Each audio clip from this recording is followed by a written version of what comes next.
That's right, RTV6 actually shot the interview that you are about to see with these four young men back in the fall. And we brought you all of them together so that you could hear their thoughts because, as you know, this often just hits way too close to home. So what are their thoughts on the violence? It is now time to hear from them with their concerns, their fears, and their dreams. And, of course, their solutions.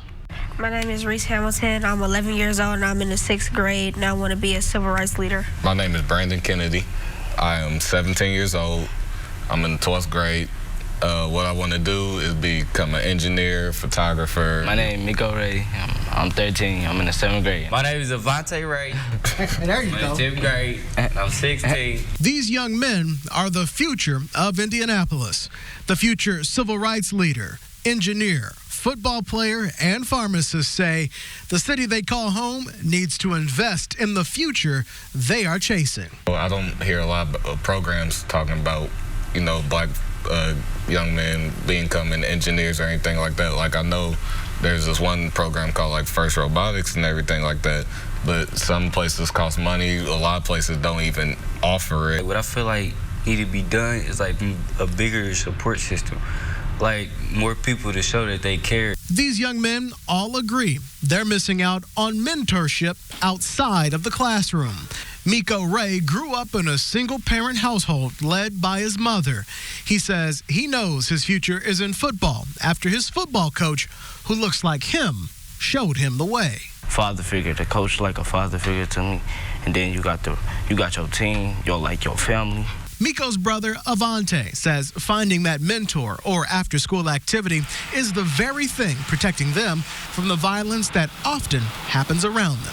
I like to get into after-school activities because it keeps my mind, it keeps me on a positive road, and it keeps me, out of trouble and away from the streets, and the gun violence and all the other stuff. If I have like sports or robotics or anything like that, I'd probably be with the dudes I used to hang out with, because a lot of them dudes was thieves, drug dealers, sellers and everything like that. So I'll probably be with them being in the wrong, doing stuff behind my mama's back. Brandon Kennedy will graduate from high school this spring. While he doesn't have his diploma yet, the streets of the Circle City have already taught him some tough life lessons. One incidents that happened really that like made me be careful on who I'm around is one of my old friends I used to hang out with. He got shot 5 times. I mean, thank God he survived, but it was just like, what if I was there with him, or what if that was me? I mean, that could have been me if I was still hanging out around him. The constant violence, including shootings and stabbings, does not end with the victims who lose their lives. It touches the people who are left behind trying to cope with reality, including this future civil rights leader who already has seen so much violence that it no longer scares him. Because I done seen things happen to people, and I know one day it might happen to me. So I'm not scared of dying. So that conversation obviously went quite a bit longer. You just saw one portion of it. One of the topics we talked about at length was the need for a safe place to go after school.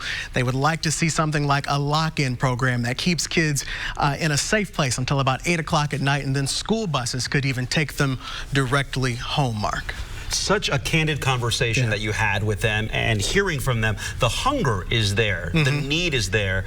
We just need organizations and schools and city to step up. And as these gentlemen pointed out, they just want someone to maybe ask them. They're the ones who live here and have to go through this. And as you could hear from Reese at only 11 years old, you know, saying that he's not afraid to die.